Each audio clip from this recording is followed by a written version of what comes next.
Hello everyone. Online concept में आपका स्वागत है। आज हम क्लास 6 हिस्ट्री एनसीईआरटी का चैप्टर 10 पढ़ने वाले हैं। चैप्टर का नाम है न्यू एम्पायर्स एंड किंगडम। यानी कि बेसिकली गाइस हम अब चैप्टर बुक में बहुत ही आगे निकल चुके हैं। चैप्टर 10 में हम आ गए हैं और इसमें अब हम पढ़ने वाले हैं कि कौन कौन से एम्पायर्स थे या कौन कौन से किंगडम थे जो डिफरेंट रूलर्स के द्वारा रूल किए गए थे एंशियंट इंडिया में। यानी कि प्राचीन भारत में जितने भी राजा हुए, चाहे वो वेस्ट हो, ईस्ट हो या साउथ हो, उसके बारे में बेसिकली इस चैप्टर में हम पढ़ने वाले हैं। तो चैप्टर शुरू करने से पहले सबसे पहले हम प्रीफेस देख लेते हैं चैप्टर का कि इस चैप्टर में हम क्या पढ़ेंगे। इन द बिगिनिंग हम गुप्ता डायनेस्टी के बारे में पढ़ने वाले हैं कि गुप्ता डायनेस्टी में क्या क्या लीगेसी थे, कौन कौन से ऐसे लोग थे, कौन कौन से ऐसे राजा हुए जिन्होंने गुप्ता डायनेस्टी का नाम रोशन किया, क्या क्या जीता, उसका समाज कैसा था, पैसा यानी कि टैक्सेशन सिस्टम कैसा था, पढ़ाई लिखाई कैसा था, लिटरेचर कैसा था और फाइनली उसका आर्ट कैसा था। जो भी चैप्टर में दिया हुआ बेसिकली इनमें से अगर कोई नहीं भी दिया हुआ है उसको छोड़ देंगे। जो चैप्टर में दिया हुआ है उसको हम गुप्ता डायनेस्टी के से रिलेटेड टॉपिक्स को पढ़ेंगे इन द बिगिनिंग। दूसरा चीज क्या है कि हम अदर डायनेस्टीज जैसे हर्षवर्धन डायनेस्टी है या वर्धना डायनेस्टी है उसके बारे में पढ़ेंगे, है ना। सतवाहनाज है, चालुक्याज है, इन सब के बारे में, पल्लवाज है, इनके बारे में हम पढ़ेंगे। तो एक बार पढ़ लेते हैं कि बुक में क्या लिखा हुआ है पैराग्राफ में। मौर्याज के डाउनफॉल के बाद, यानी कि जैसे ही मौर्याज खत्म होता है उसके बाद एक ऐसा डायनेस्टी आता है जिसका नाम होता है गुप्ता डायनेस्टी। ठीक है, ये रहा आपका गुप्ता डायनेस्टी इमर्ज होता है मौर्य डायनेस्टी के खत्म।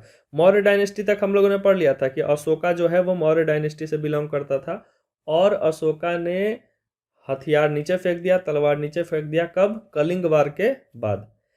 ठीक है, और उसने बुद्ध धर्म को अपना लिया। मौर्य डायनेस्टी के खत्म होने के बाद एक गुप्ता डायनेस्टी का इमर्जेंस होता है ना। और इस पीरियड को हम लोग गुप्ता एज या गुप्ता पीरियड भी बोलते हैं। गुप्ता डायनेस्टी के खत्म होने के बाद क्या होता है, कुछ स्मॉल किंगडम्स आते हैं जिनमें जैसे कि आप देख लीजिए थनसेवारा नाम का एक जगह है जिसको रूल करता है वर्धना डायनेस्टी के कुछ रूलर्स। इंपॉर्टेंट रूलर कौन थे? The greatest ruler of this dynasty was Harshavardhana. आपने नाम सुना होगा। हर्षवर्धना जो थे वो वर्धमान या वर्धना डायनेस्टी के एक इंपॉर्टेंट रूलर थे। अब देखेंगे कि उसके डिक्लाइन के बाद सतवाहनाज आते हैं, फिर चालुक्याज आते हैं, फिर पल्लवाज आते हैं। ये तीन इंपॉर्टेंट नाम अक्सर आपको सुनने में मिलेगा कि सतवाहना, चालुक्य और पल्लवा जो है वो साउथ इंडिया में ये तीन आते हैं। साउथ इंडिया के जितने भी किंगडम थे या रूलर्स थे उनका जो एडमिनिस्ट्रेटिव सिस्टम था यानी कि कार्य प्रणाली जो था वो बहुत ही अच्छा था, उनका असेंबली बहुत ही अच्छा था, ऐसा हर वक्त वो लोग मिलते रहते थे। तो बेसिकली इस चैप्टर में हम ऐसे बहुत सारे डायनेस्टीज, बहुत सारे किंगडम्स के बारे में पढ़ेंगे जो एंशियंट इंडिया में जिन्होंने कुछ अपना नाम किया था और बहुत सारे राज्यों को जीता था और इंडिया पे बेसिकली रूल किया था। तो चलिए चैप्टर शुरू करते हैं। सबसे पहले हम जान लेते हैं कि प्रहस्तीज क्या होता है। इंपॉर्टेंट टर्म है, एग्जाम पर्सपेक्टिव से इसको देख लीजिएगा। समुद्रगुप्त के बारे में हम लोग जानते हैं, गुप्ता डायनेस्टी के एक इंपॉर्टेंट रूलर थे। इनके बारे में हम लोग जानते हैं कि इंस्क्रिप्शन से, जो कि इलाहाबाद में है, अशोक का जो इंस्क्रिप्शन है, अशोकन इंस्क्रिप्शन में समुद्रगुप्त के बारे में लिखा हुआ है। ये जो इंस्क्रिप्शन पे लिखा हुआ चीज आपको यहाँ पे दिख रहा है, इसको किसने लिखा था? तो ये जो काव्य है, काव्य का मतलब क्या होता है? एक पोयम के रूप में लिखा गया है। और किसने लिखा? तो हरिसेन ने इसको लिखा था। तो क्वेश्चन बनता है कि अशोका पिलर जो कि इलाहाबाद है उस पे एक इंस्क्रिप्शन है जिसमें समुद्रगुप्त के बारे में लिखा हुआ है, उसको किसने लिखा? हरिसेन ने लिखा। और हरिसेन समुद्रगुप्त के कॉन्टेम्पररी थे, यानी कि उनके कोर्ट में मौजूद रहते थे। हरिसेन जो थे वो एक पोएट थे, एक मिनिस्टर थे। कहाँ? समुद्रगुप्त के मंत्री थे, वो उसके कोर्ट में रहते थे। और ये एक इम्पॉर्टेंट इंस्क्रिप्शन है, ये जो आप देख रहे हैं अशोकन पिलर पे जो लिखा हुआ है वो एक इम्पॉर्टेंट इंस्क्रिप्शन है। क्यों इम्पॉर्टेंट है? क्योंकि ये एक प्रहस्ती है और प्रहस्ती का मीनिंग क्या होता है? तो प्रहस्ती का मीनिंग होता है इन प्रेज ऑफ, यानी कि किसी के प्रशंसा में लिखा गया वाक्य प्रहस्ती कहलाता है। यानी अब इसको एक बार सम अप कर देते हैं तो समुद्रगुप्त के कोर्ट में एक उनके मंत्री थे, या यूं कहे तो एक पोयट थे जिनका नाम हरिसेना था, और उन्होंने जो अशोकन पिलर पे लिखा था वो किसके बारे में लिखा था? तो समुद्रगुप्त के बड़ाई लिखा था, और इस बड़ाई को यानी कि उनका प्रेज लिखा था, और इसी प्रेज को पी से प्रेज और पी से प्रहस्ती हम बोलते हैं। चलिए आगे बढ़ते हैं। तो समुद्रगुप्त का जो परिहस्ती है उसमें बेसिकली था क्या? हरिसेन ने क्या लिखा? इन समुद्रगुप्त परिहस्ती पोएट ने राजा का ग्लोइंग टर्म्स, यानी कि राजा की सिर्फ अच्छाइयां ही लिखी हैं कि वो कितने बड़े वॉरियर थे, ठीक है, king who won victories battles, king जिन्होंने बहुत सारी युद्ध जीती, ठीक है, उनको उन्होंने एक बहुत ही बड़ा पोएट भी बताया, और उन्होंने इतना बड़ाई किया कि समुद्रगुप्त को भगवान तक कह डाला। किसने? हरिसेन ने। प्रहस्ती जो है वो बड़े बड़े सेंटेंसों में यानी कि बड़े बड़े वाक्यों में लिखा जाता था। इस चीज को आप देख लीजिए। हरिसेना ने राजा के बड़ाई के बारे में, राजा ने जो जो युद्ध जीते उसके बारे में भी लिखा, और हरिसेन ने यह भी लिखा कि समुद्रगुप्त जो कि गुप्त डायनेस्टी के थे उनके समय में किस प्रकार के छोटे छोटे राजा हुआ करते थे। तो हरिसेन ने, आप देखेंगे कि 4 प्रकार के रूलर्स के बारे में इस इंस्क्रिप्शन में लिखा है और बताया है, और यह भी बताने का कोशिश किया है कि समुद्रगुप्त जो थे उनका पॉलिसी उनके खिलाफ क्या होता था, यानी कि वो जो छोटे राजा, समुद्रगुप्त एक बड़े राजा थे, साम्राज्य था उनका, उनका छोटे छोटे राजाओं के खिलाफ क्या पॉलिसी रहता था समुद्रगुप्त का, इसके बारे में भी हरिसेन ने उस परिहस्ती में लिखा है। तो हरिसेन ने क्या लिखा है? Number 1, the rulers of Aryavarta were 9 rulers were uprooted and their kingdoms were made a part of Samudragupta. Aryavarta के जो रूलर्स हैं उनको समुद्रगुप्त ने जीत लिया था और अपने एम्पायर का हिस्सा बना लिया था, पार्ट ऑफ हिज एम्पायर। दूसरा पॉइंट लिखते हैं कि द रूलर ऑफ दक्षिणापथा। भाई दक्षिणापथा हम लोगों ने पढ़ लिया था पिछले चैप्टर में, जिनको याद है वो कमेंट सेक्शन में लिख कर बताइए कि दक्षिणापथ किसको बोलते हैं। तो जो रूलर थे दक्षिणापथ के वो 12 थे, यानी कि 12 रूलर ऐसे थे जो समुद्रगुप्त के आगे आकर सरेंडर कर देते हैं, हार जाते हैं, और फिर वो अपना डिफीट मान लेते हैं, और समुद्रगुप्त क्या करते हैं? बोलते हैं कि आप अपना राज्य चलाइए। बेसिकली आप उनको कुछ ट्रिब्यूट दे दीजिए और अपना राज्य चलाइए। तो ये एक प्रशंसा है राजा के लिए कि राजा जो है इतने दयालु थे जिन्होंने उनको छोड़ दिया या माफ कर दिया। ठीक है, नेक्स्ट चीज है, तीसरा नंबर यह है कि the inner circles of the neighbouring states including Assam, coastal Bengal, Nepal, number of गना, संघा और नॉर्थ वेस्ट में आप देखेंगे तो ये जितने भी राजा हुआ करते थे इंडिया के अपर पार्ट्स में, नॉर्थ और ईस्ट में या वेस्ट में, वो सभी ट्रिब्यूट लेकर आया करते थे। किसके पास? समुद्रगुप्त के पास। और वो किसका ऑर्डर मानते थे? तो समुद्रगुप्त का ऑर्डर मानते थे और उनका कोर्ट अटेंड किया करते थे। ये किसने लिखा? हरिसेन ने परिहस्ती में तीसरा टर्म लिखा। चौथा हरिसेन ने ये लिखा कि the rulers of the outlying area perhaps descendants of the Kushanas and Sakas and the rulers of Sri Lanka.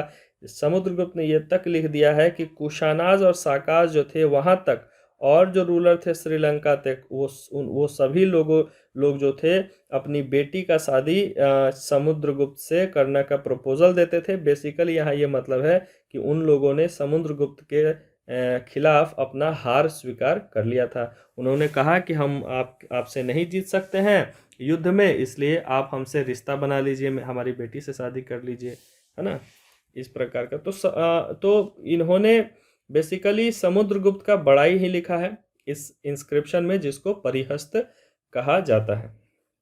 चलिए, हम लोगों ने गुप्ता डायनेस्टी में बेसिकली समुद्रगुप्त के बारे में पढ़ा। अब हम जीनियोलॉजीज पढ़ते हैं और जीनियोलॉजी का मतलब समझते हैं। गाइस, जीनियोलॉजी का मतलब होता है किसी भी फैमिली का ट्री फैमिली ट्री को ही जीनियोलॉजी बोलते हैं। किसी के जीन, जीन का मतलब आप समझते हैं, जीन मतलब उसका पारिवारिक संबंध कैसे, कौन कौन थे उसके परिवार में। जैसे किसी के पापा हैं, उसके दादा हैं, उसके परदादा हैं, ऐसे अगर हम लिखते चले जाएं तो ये एक फैमिली ट्री होता है और इसको जीनियोलॉजी यानी कि इसके अध्ययन को, इसके पढ़ाई को जीनियोलॉजी बोलते हैं। समुद्रगुप्त का जो परिहस्ती है उसमें उसके एंसेस्टर्स यानी कि उसके पूर्वज के बारे में लिखा हुआ है। जैसे कि समुद्रगुप्त के जो ग्रेट ग्रैंडफादर थे, परदादा थे, वो कौन थे, ग्रैंडफादर कौन थे, मदर कौन थी, ये सब लिखा हुआ है। समुद्रगुप्त की मम्मी का नाम कुमार देवी था, जो कि लिच्छवी डायनेस्टी यानी कि लिच्छवी गना की एक राजकुमारी थी। जबकि उनके पिता का नाम चंद्रगुप्त था। और चंद्रगुप्त के बारे में आपको पता है कि गुप्ता डायनेस्टी का सबसे पहला रूलर कोई था तो वो चंद्रगुप्त थे, यानी कि Chandragupta was the first ruler of Chandragupta dynasty या गुप्ता डायनेस्टी। चंद्रगुप्त को हम महाराजा धीराजा के नाम से भी उस समय बुलाया जाता था, उनका ये टाइटल दिया गया था महाराजा धीराजा। और चंद्रगुप्त के बाद अगर किसी ने खुद को महाराजा धीराज कहलाया तो वो समुद्रगुप्त कहलाया। महाराज, एक तो महाराज होता है यानी कि राजा, और महाराजा धीराज यानी कि राजाओं के राजा। इसका मीनिंग क्या हुआ, राजाओं के राजा। तो समुद्रगुप्त को लोग महाराज धीराज बोलते थे यानी कि वो राजाओं के भी राजा थे, और समुद्रगुप्त भी खुद को महाराजा धीराज बुलवाते थे यानी कि वो राजाओं के राजा थे। तो ये उनका आप देखेंगे कि बेसिकली हम लोग जीनियोलॉजी देख रहे हैं किसका, समुद्रगुप्त का, कि उनके परदादा कौन थे या उनके पिता कौन थे। तो बेसिकली पिता चंद्रगुप्त थे और चंद्रगुप्त के बारे में हम लोगों ने जाना। चलिए चैप्टर में आगे बढ़ते हैं। Samudragupta figures in the genealogies of later rulers of the dynasty such as his son. अब देखिए कि समुद्रगुप्त के बेटा का नाम क्या था, तो चंद्रगुप्त द्वितीय। आप देखेंगे चंद्रगुप्त, फिर समुद्रगुप्त और फिर चंद्रगुप्त द्वितीय आते हैं। ठीक है। चंद्रगुप्त द्वितीय वेस्टर्न पार्ट ऑफ इंडिया को जीत हासिल करते हैं। एक्सपेडिशन का क्या मतलब होता है, उस पर जीत हासिल करते हैं। और फिर were he overcome the last of the Sakas, और साकाज जो है साक्य डायनेस्टी के लोगों को हराते हैं। According to the belief his court was full of learned people. Chandragupta द्वितीय के बारे में ऐसा कहा जाता है कि उनका जो कोर्ट था वो भरा पड़ा रहता था, किससे, बहुत ही पढ़े लिखे लोगों के द्वारा, जिसमें कालिदास एक बहुत ही प्रचलित नाम है। आर्यभट्ट के बारे में आपने सुना है, जो कि एक एस्ट्रोलॉजर यानी कि खगोलीय वैज्ञानिक थे, यानी कि ज्योतिषाचार्य बेसिकली इनको कह सकते हैं। तो ये बात हो गई चंद्रगुप्त द्वितीय के बारे में, जो कि चंद्रगुप्त के पोता और समुद्रगुप्त के बेटा थे। नेक्स्ट क्या है, अब हम देखते हैं कि चंद्रगुप्त के बारे में हम लोगों ने देख लिया कि ये गुप्ता डायनेस्टी के दो तीन इंपॉर्टेंट राजा हुए। पहला चंद्रगुप्त, दूसरी समुद्रगुप्त और तृतीय चंद्रगुप्त द्वितीय। नेक्स्ट पढ़ना हम लोग को हर्षवर्धना एंड द हर्षचरिता। ये क्या है, तो हम लोगों ने शुरू में देखा कि हर्षवर्धन जो थे वो वर्धन डायनेस्टी के एक इंपॉर्टेंट रूलर थे, आज से 1400 साल पहले। इनका जो बायोग्राफी है, इनके बारे में जहां लिखा गया है, उनके एक कोर्ट पोएट थे, यानी कि उनके साम्राज्य में एक पोएट कवि हुआ करते थे जिनका नाम था बाना भट्टा। और बाना भट्टा ने संस्कृत में हर्षचरिता लिखा है ना, किसके प्रेज में लिखा, तो हर्षवर्धना के प्रेज में। यानी कि हर्षवर्धन जो थे इनका जो बायोग्राफी था उसको हर्षचरित्र कहा जाता था। और किसने लिखा, तो बाना भट्टा ने लिखा। किसमें लिखा, तो संस्कृत में लिखा। आप देखेंगे कि हर्षवर्धन जो थे अपने परिवार में सबसे एल्डेस्ट सन नहीं थे, नॉट द एल्डेस्ट सन, सबसे बड़े सन नहीं थे। लेकिन वो तानसेर के राजा बनते हैं कब, जब उनके फादर और उनके सबसे बड़े भाई की मृत्यु हो जाती है, तब हर्षवर्धना। उनके जो ब्रदर इन लॉ है यानी कि उनके जो बहन के पति हैं वो कन्नौज पे राज करते हैं, जिनको बंगाल के रूलर जो है वो मार देते हैं। Harsha took over the kingdom of Kannauj and then led an army against the ruler of Bengal. और हर्षवर्धन जो थे उन्होंने कन्नौज, भाई जीजा जी के मृत्यु के बाद उन्होंने क्या किया कन्नौज पे अपना फिर से राज्य स्थापित करते हैं और एक आर्मी लेकर के बंगाल के राजा के ऊपर चढ़ाई कर देते हैं, क्योंकि उन्होंने उसके जीजाजी को मारा था। तो हर्षवर्धन, बाना भट्ट, हर्षचरिता, ये सब आपको याद रखना है। Harsha was successful in the east and conquered both Magadha and Bengal. हमने देखा कि हर्षवर्धन जो है वो अपने जीजाजी का बदला लेने के लिए बंगाल के तरफ बढ़ते हैं, और उन्होंने, भाई बंगाल और मगधा ये सब तो ईस्ट में ही हुआ करता था ना, तो हर्ष जो है वो फिर ईस्ट के तरफ बढ़ते हैं और बंगाल और मगध पे अपना विजय प्राप्त करते हैं, बेसिकली इस पार्ट पे। फाइनली हर्ष जो है वो नर्मदा के तरफ यानी कि साउथ के तरफ बढ़ना चाहते हैं, लेकिन बढ़ नहीं पाते हैं। क्यों नहीं बढ़ पाते हैं? क्योंकि आप देखेंगे कि पुलकेशिन टू, जो कि चालुक्य डायनेस्टी का एक इंपॉर्टेंट राजा हुआ करता था, उसने हर्ष को वहीं रोक दिया और हर्ष को आगे बढ़ने नहीं दिया, यानी कि साउथ के तरफ नहीं बढ़ने दिया। ठीक है, अब देखते हैं कि पल्लवास, चालुक्यास और पुलकेशिन्स का परिहस्ती क्या है। इसी समय, इसी कालखंड में जब आप देखेंगे तो साउथ में एक इंपॉर्टेंट डायनेस्टी जो है, कुछ इंपॉर्टेंट किंगडम्स जिसको आप कह सकते हैं, वो फ्लरिश कर रहा था, और उसका नाम था पल्लवाज और चालुक्यास। ठीक है, दो इंपॉर्टेंट है, पल्लवाज और चालुक्यास। कहाँ था? तो साउथ इंडिया में था। किंगडम जो था पल्लवाज का, वो पल्लवाज डायनेस्टी, यहाँ देखिए मैंने बना रखा है कि पल्लवा डायनेस्टी का जो कैपिटल था वो कांचीपुरम था। तो यहाँ बेसिकली वह लिखा है कि पल्लवा डायनेस्टी का जो रीजन है वो उनके कैपिटल के आसपास ज़्यादा था, और उनका कैपिटल क्या था? कांचीपुरम, और वहाँ से लेकर कावेरी डेल्टा तक। और चालुक्यास का अगर हम बात करें, वो कहाँ से कहाँ तक था? तो रायचूर द्वाब से लेकर के बिटवीन कृष्णा एंड तुंगभद्रा तक। ये आप देखें यहाँ पे, तो मैं फिर से यहाँ पे आपके लिए बना देता हूँ। चालुक्यास का ये रहा, और इसके ऊपर आप देखेंगे तो पल्लवास डायनेस्टी का रूल था, यानी कि पल्लवास डायनेस्टी का कैपिटल कांचीपुरम था और वो कावेरी डेल्टा के आसपास थे, जबकि चालुक्यास जो थे वो रायचूर द्वाब से लेकर के तुंगभद्र नदी, कृष्णा नदी के आसपास बसे हुए थे, उनका डायनेस्टी फैला हुआ था। अब देखिए आईहोल, जो कि चालुक्यास का कैपिटल था, पल्लवास का तो कांचीपुरम था, चालुक्यास का क्या था? आईहोल, जो कि महाराष्ट्र में है, आप यहाँ फोटो में देख लीजिए। ये एक इंपॉर्टेंट ट्रेडिंग सेंटर था, और इसके आसपास बहुत ही इंपॉर्टेंट रिलीजियस आप देखेंगे प्लेसेस थे, साइट्स थे, और बहुत सारे टेम्पल्स थे। अगर किसी को याद हो तो आईहोल का जो टेम्पल, उसको गूगल कीजिए कि आईहोल में कौन सा टेम्पल मिलता है, और जल्दी से उसको कमेंट सेक्शन में आप लिख के बताइए। Pulakeshin two was the best known Chalukya ruler. आप देखें कि पुलकेशिन टू चालुक्य का एक बहुत ही इंपॉर्टेंट रूलर था। ये इंपॉर्टेंट क्वेश्चन है। His prashasti was composed by his court poet Ravi Kirti. और पुलकेशिन टू के बारे में कौन लिखते हैं?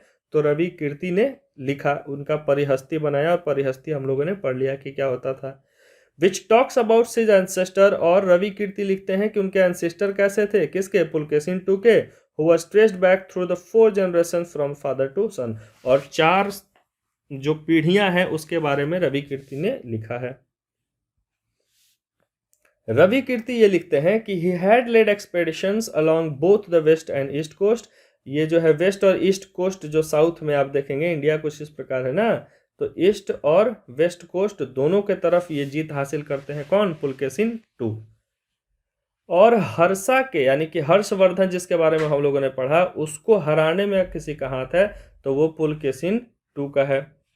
There is an interesting play of words in the poem. और एक पोयम है जिसमें उनका एक इंटरेस्टिंग प्ले है, उसके बारे में उन्होंने लिखा है। हर्ष का मीनिंग क्या होता है? उन्होंने लिखा है कि हर्ष का मीनिंग होता है हैप्पीनेस।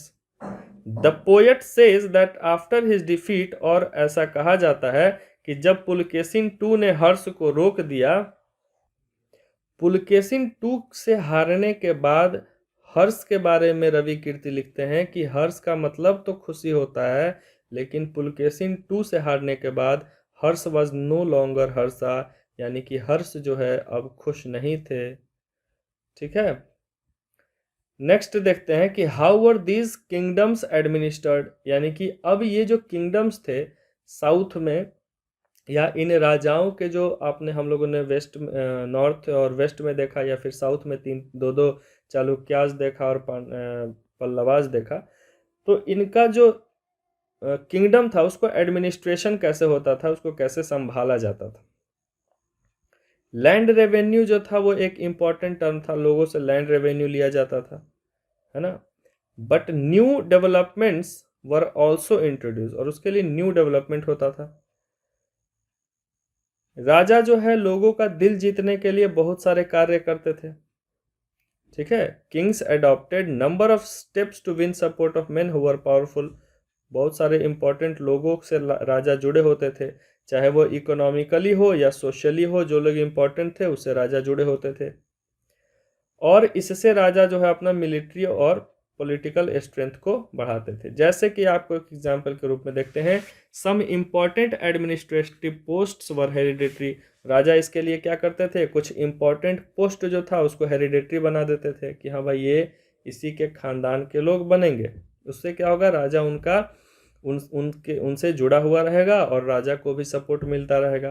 कुछ इंपॉर्टेंट जरूरी समय पे, जैसे कभी कभी ऐसा होता था कि one person held many post, किसी किसी को राजा बहुत सारा पोस्ट दे देता था जिनका लोकल एडमिनिस्ट्रेशन में ज़्यादा से था। जैसे कि कोई जमींदार है उसको राजा जमीन का पैसा लेने के लिए बोल देता था। तो ये सारा चीज़ राजा करता था लोगों का दिल जीतने के लिए, एक एडमिनिस्ट्रेशन का ये तरीका था राजा का उस समय में। आर्मी का अगर हम बात करें तो किंग जो है वेल ऑर्गेनाइज्ड आर्मी, जैसे कि एलिफेंट्स, चैरियट्स, कैवलरी यानी कि घोड़ा, पैदल चलने वाले रथ, ये सारा हाथी वगैरह सब चीज रखते थे। मिलिट्री लीडर्स जो थे वो राजा को क्या देते थे, ट्रूप्स देते थे when ever he needed them, जब भी उनको जरूरत पड़ती थी। But they were not paid regular salaries, लेकिन ऐसा नहीं था कि उनको रेगुलर सैलरीज दी जाती थी। सैलरीज के जगह पे उनको जमीन भी दे दिया जाता था, कभी कभी, कभी पैसा कभी जमीन। उनको उस जमीन से वो रेवेन्यू कलेक्ट करते थे and use them to maintain the soldiers and horses, और उस जमीन से रेवेन्यू निकालते थे और उससे वो अपना घोड़ा और अपने सैनिकों का ख्याल रखते थे, उनको पैसा देते थे, अपना इक्विपमेंट बनाते थे। और ये जो आदमी है जिसको राजा अपॉइंट करते थे कि आप सैनिक इकट्ठा कीजिए और जमीन से पैसा इकट्ठा करके उनको एक एक आर्मी खड़ा कीजिए, उनको दो तीन काम राजा देते थे और ऐसे लोगों को स्पेशल नाम दिया गया था जिसका नाम समंता था। एग्जाम में क्वेश्चन आता है कि क्या समंता सिर्फ आर्मी मेंटेन करते थे, तो नहीं, आर्मी तो मेंटेन करते ही थे, साथ में लैंड रेवेन्यू भी कलेक्शन उनका काम था। अब देखते हैं कि असेंबलीज कैसे होती थी सदर्न किंगडम में। इंस्क्रिप्शन जो है पल्लवास का एक इंस्क्रिप्शन है जिसमें ये लिखा हुआ है कि असेंबली जिसको हम सभा बोलते थे उस समय, उसमें ब्राह्मण्स लैंड ऑनर जो है वो इकट्ठा होते थे, और ये असेंबली जो है एक सब कमिटी के साथ काम करती थी, यानी कि उनके नीचे एक सब कमिटी हुआ करती थी जो कि इरिगेशन, एग्रीकल्चरल ऑपरेशन, खेती बाड़ी, उसमें सिंचाई, रोड, लोकल टेम्पल, ये सारा चीज़ देखता था। तो बेसिकली हम एडमिनिस्ट्रेशन पढ़ रहे, तो एडमिनिस्ट्रेशन में यही सब चीज़ तो होता है, खेती बाड़ी, कैसे रोड बनेगा, कैसे क्या होगा। So there was a village assembly found in areas where land owners were not, और एक विलेज असेंबली होता था गांव पे जहाँ का लैंड ओनर ब्राह्मण नहीं होता था। ब्राह्मण जो है वो ऊपर का जो भी सभा होता था उसको देखते थे, और उसके नीचे जो है एक विलेज लेवल पे भी एक असेंबली होता था, और नगर लेवल पे एक असेंबली होता था। And the nagaram was an organisation of merchants, ठीक है। यानी कि तीन प्रकार का हम देख रहे हैं कि यहाँ पे असेंबली हो रहा है। एक असेंबली पल्लवाज इंस्क्रिप्शन में ये लिखा हुआ है कि एक असेंबली होता था जिसमें ब्राह्मण लोगों का लैंड ओनर होते थे और वो लोग मिलते थे। उसके नीचे सब कमिटी होता था, जो कमिटी क्या देखता था, इरिगेशन, एग्रीकल्चरल ऑपरेशन, रोड्स बनाना, लोकल टेम्पल्स को बनाना। उसके नीचे जो होता था एक विलेज लेवल पे असेंबली होता था जिसको हम लोग जिसका हेड जो है वो ब्राह्मण नहीं होता था, और एक नगरम होता था, और नगरम का हेड कोई भी एक मर्चेंट होता था, यानी कि एक का ब्राह्मण, एक का गांव का आदमी और दूसरा का मर्चेंट। उस समय में ordinary people in the kingdom, यानी कि किंगडम में आम जनता जो है वो हमने राजा का बात कर लिया, अब आम जनता के बारे में देखते हैं कैसे होते थे। कालिदास जो है वो जाने जाते थे अपने प्ले के बारे में, यानी कि अपने नाटक लिखने के बारे में। वो बहुत अच्छा नाटक लिखते थे और वो राजा के जीवन चरित्र के बारे में बेसिकली लिखते थे। An interesting feature about these plays is that king and most Brahmins are shown as speaking Sanskrit। Sanskrit में वो बेसिकली लिखा करते थे और अपने नाटक में ये लिखते थे कि राजा और जो ब्राह्मण थे उनको संस्कृत बोलते हुए इस नाटक में दिखाया जाता था, जबकि वुमेन और मेन जो है other than king and brahmins use Prakrit. और इस नाटक में ये दिखाया गया है कि जो आम लोग हैं, चूंकि हम ऑर्डिनरी आदमी के बारे में पढ़ रहे हैं, तो कालिदास ने ये दिखाया कि राजा और ब्राह्मण जो है वो संस्कृत में बात करते थे और जो आम लोग हैं यानी कि ऑर्डिनरी लोग हैं वो किस भाषा में बात करते थे, तो प्रकृत भाषा में। His most famous play, Kalidas का एक बहुत ही फेमस प्ले है जिसका नाम है Abhijnana Shakuntalam, is the story between king name Dushyanta और यंग वुमन नेम शकुंतला। और कालिदास ने अपने एक किताब जिसका नाम है अभिज्ञान शकुंतलम, उसमें दुष्यंत, राजा दुष्यंत और एक औरत शकुंतला के प्रेम कहानी को लिखा है। ये आपके लिए फोटो है अभिज्ञान शकुंतलम। तो चैप्टर में इतना ही है। हमने राजा के बारे में देखा कि राजा क्या कैसे होते थे, कैसे उन्होंने कौन कौन सी डायनेस्टीज थी उस समय, जैसे गुप्ता डायनेस्टी है, साउथ में कौन कौन सी थी, पल्लवाज वगैरह के बारे में हम लोगों ने पढ़ा। और फिर फाइनली हम लोगों ने देखा कि जब राजा हुआ करते थे तो वो उनका एडमिनिस्ट्रेशन कैसा था, और फिर हम आते हैं आम आदमी पे कि आम आदमी कैसे रहते थे।